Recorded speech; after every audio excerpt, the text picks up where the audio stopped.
అస్మద్గురుభ్యో నమః. పవిత్ర శ్రీమద్ భగవద్గీత యందు సృష్టి రచన ప్రమాణమును 15వ అధ్యాయంలో 1 నుండి 4 వరకు శ్లోకాలు మరియు 16, 17లో వివరించినారు కదా. ఆ శ్లోకాలన్నీ ఒకసారి చదువుకొని వాటి యొక్క భావాలను సమగ్రంగా తెలుసుకునే ప్రయత్నం చేద్దాం.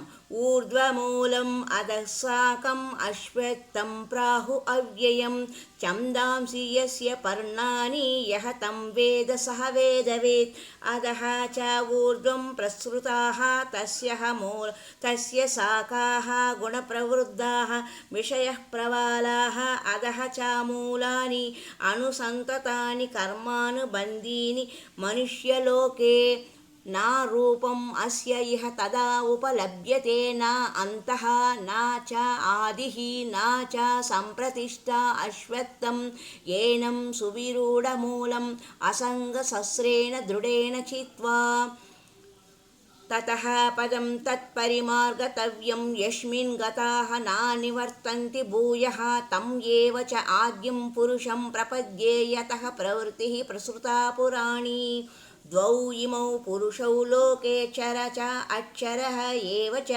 చరః సర్వాణి భూతాని కూటస్థః అక్షర ఉచ్యతే. ఉత్తమ పురుషః తు అన్యః పరమాత్మా ఇతి ఉదాహృతః యః లోకత్రయం ఆవిశ్య బిభర్తి అవ్యయః ఈశ్వరః. శ్లోకము 1 నుండి 4, శ్లోకం 16, 17 యొక్క వివరణకు తెలుసుకుందాము.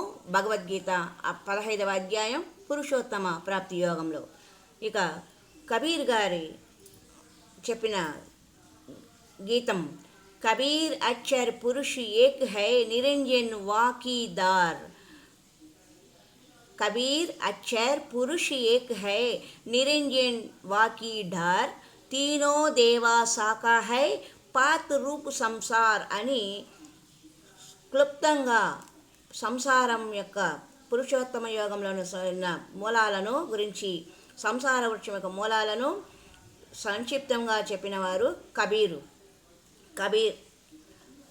గీతా జ్ఞానదాత ప్రభు కేవలం ఇంతే చెప్పినారు. ఏమంటే, ఈ సంసారము తిరోగమనంగా వేలాడదీయబడిన వృక్షతుల్యంగా భావించబడి పైన కల వేర్లను పూర్ణ పరమాత్మగా తెలుసుకోండి.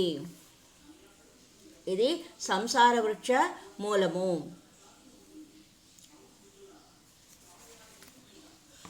కింద కల కొమ్మలు, రెమ్మలు మొదలగు వాటిని మిగతా భాగాలుగా భావించండి.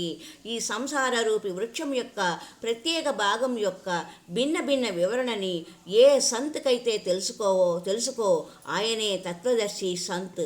ఆయన విషయంలో గీతా అధ్యాయం 4వ శ్లోకం 34లో చెప్పబడినది. గీతా అధ్యాయము 15వ శ్లోకం 2, 3లో కేవలం 3 గుణ రూపి శాఖలు కలవు అని చెప్పబడింది. ఇక్కడ విచారకాలంలో అనగా గీతలో సంసార రచన యొక్క ఆది మరియు అంతం యొక్క జ్ఞానము లేదు.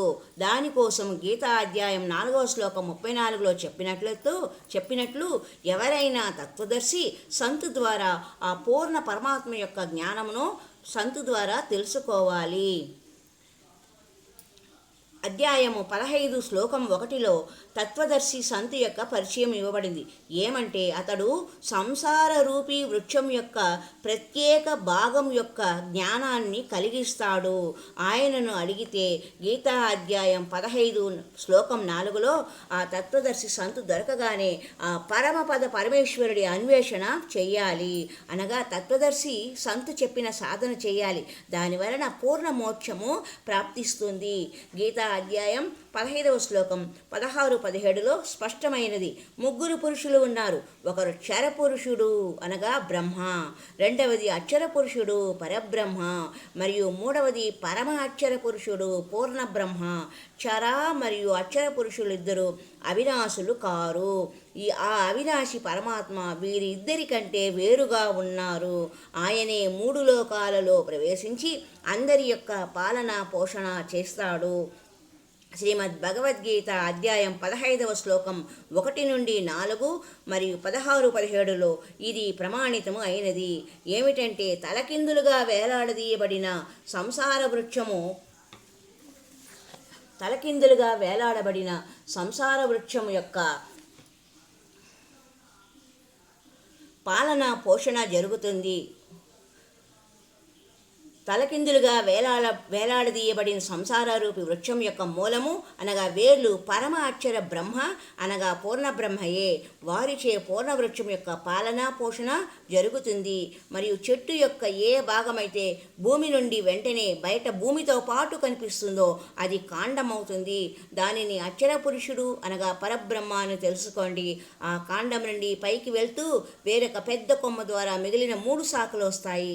వాటిని బ్రహ్మ, విష్ణు మరియు శివుడిగా భావించండి. మరియు శాఖలకు కల ఆకులను సంసారంలో కల ప్రాణులుగా భావించండి.